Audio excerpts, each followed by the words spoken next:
Hai Storycutters, balik lagi dengan saya di channel Storycut. Di video kali ini saya akan membahas alur cerita dari film yang berjudul Fatherhood. Film ini dirilis pada tahun 2021 dengan genre film drama family dan berdurasi selama 110 menit. Baiklah teman-teman, dalam beberapa waktu ke depan, Storycut akan menemani kalian untuk membahas seluruh alur cerita dari film yang berjudul Fatherhood. Berkisah mengenai seorang anak perempuan yang kehilangan ibu kandungnya sehari setelah ia lahir. Namun ayahnya memberikan kasih sayang serta cinta sebagai seorang ayah sekaligus seorang ibu, hingga ia tidak merasa hanya memiliki orang tua tunggal. Bagaimana kelanjutan kisahnya? Saksikan alur cerita lengkapnya.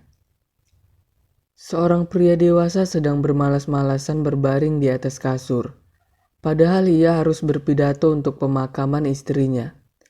Ibunya datang untuk memakaikannya sepatu meski ia terus menolak. Teringatlah, sepasang suami istri terlihat sedang berbincang dengan dokter kandungan untuk penjadwalan kelahiran putri mereka. Kelahiran yang seharusnya terjadi 2 minggu lagi, namun harus dipercepat karena air ketubannya yang rendah. Mereka adalah Matthew dan Liz. I'm kidding. Why are you taking me serious? Di ruang operasi, Matt dengan setia menemani persalinan sembari terus mencium tangan istrinya sebagai bentuk cintanya. Ia juga berperan dalam kelahiran putri kecilnya ini. Setelah persalinan selesai, orang tua dari Liz datang untuk melihat cucunya yang baru saja lahir. Putri kecil mereka diberi nama Maddie. Tak lama kemudian, seorang perawat datang untuk membawa Liz menggunakan kursi roda. Namun ketika Liz berdiri, tiba-tiba ia merasa pusing, lalu terjatuh dan tak sadarkan diri. Ia langsung didatangi oleh dokter dan para perawat. Sangat menyedihkan, Liz tidak dapat diselamatkan karena terdapat gumpalan darah yang sudah mencapai paru-parunya. Kehilangan orang yang paling kita cintai tentu saja sangat menyakitkan. Terlebih lagi seorang anak yang baru saja lahir harus kehilangan ibu kandungnya. Matt berusaha mengurus Maddie dengan baik. Sebagai seorang pria, dia sangat kebingungan bagaimana mengurus seorang bayi. Seperti ketika Maddie menangis, ia malah menanyakan secara langsung apa yang bayi itu inginkan. Anna dan Marion ingin mengambil alih mengurus Maddie dan memintanya untuk kembali ke Minnesota. Walaupun mereka terus bersikeras, namun Matthew tetap pada pendiriannya untuk membesarkan Maddie meski sebagai orang tua tunggal. Yeah, I'm gonna do it. I'm gonna bring Maddie up. Matt datang ke kantor tempatnya bekerja untuk meminta keringanan dalam bekerja. Ia meminta agar dipekerjakan dari rumah, lalu ketika ada pekerjaan penting, barulah ia datang ke kantor. Itu pun dengan membawa putrinya. Namun bosnya menolak. Apalagi menurutnya, bagi seorang pria, mengurus anak adalah hal yang menyulitkan.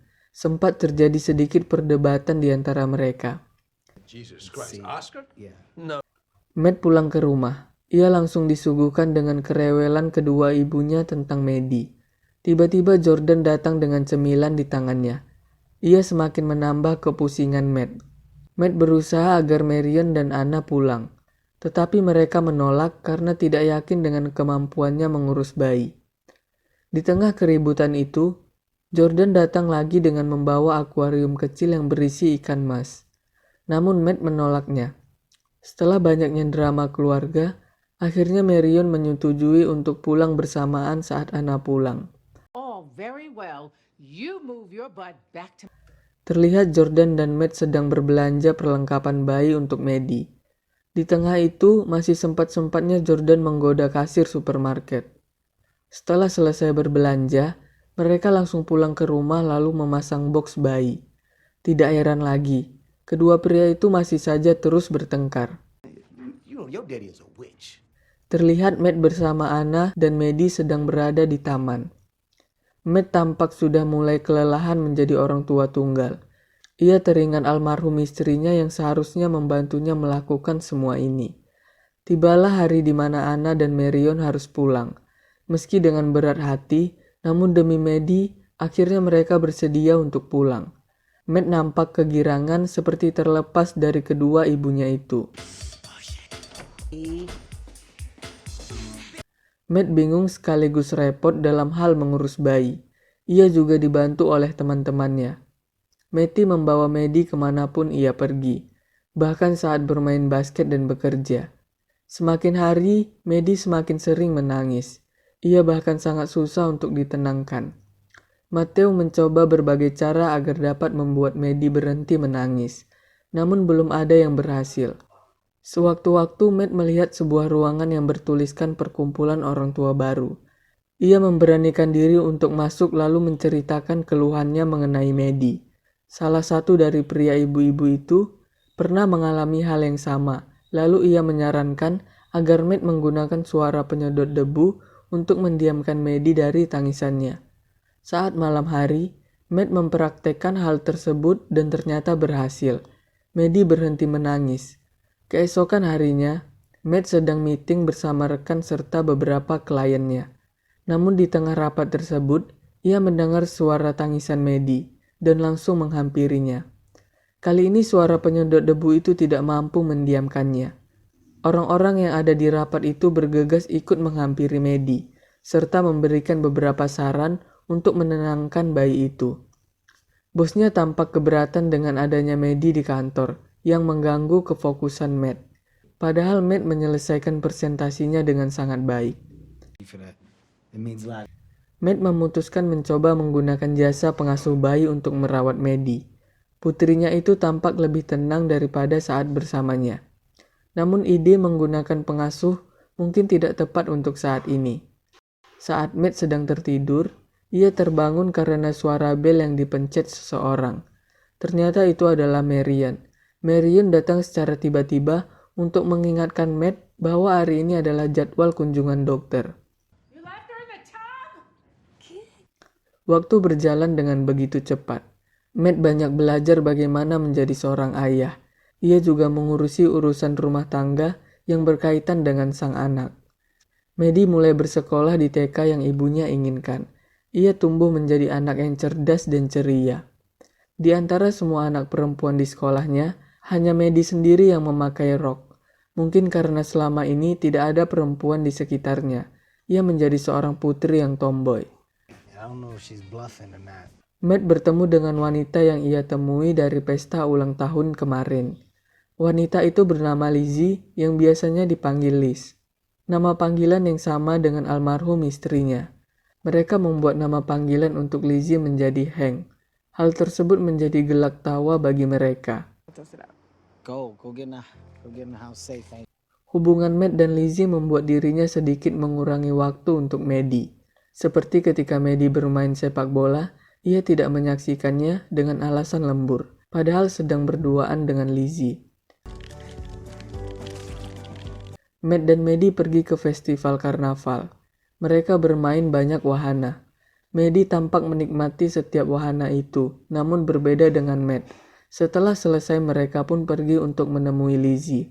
Awalnya Maddie tampak enggan dengan adanya Lizzie, namun dengan mereka bermain bersama dapat membuat Maddie menyukainya.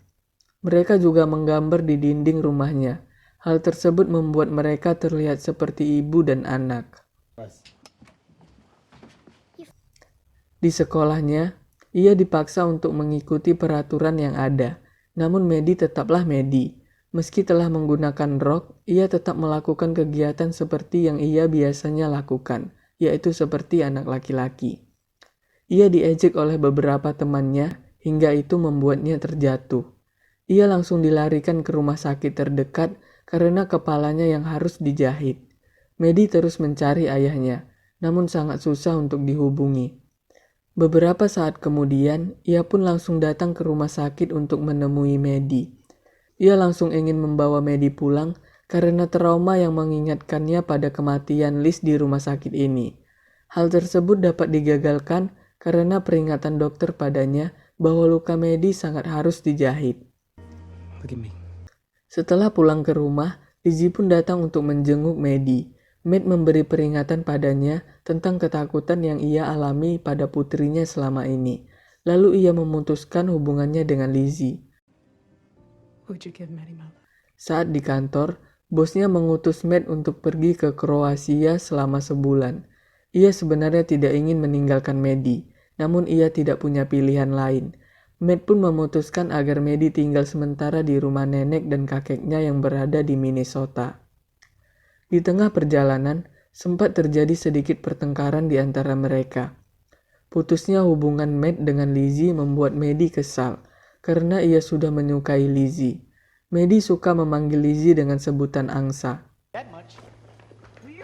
Sesampainya di Minnesota, Maddie diberikan kamar yang dahulu adalah milik ibunya. Bersama Marian, ia mengenang banyak hal mengenai ibunya. Dengan berat hati, ia meninggalkan Maddie di sana untuk menghabiskan waktu bersama kakek dan neneknya.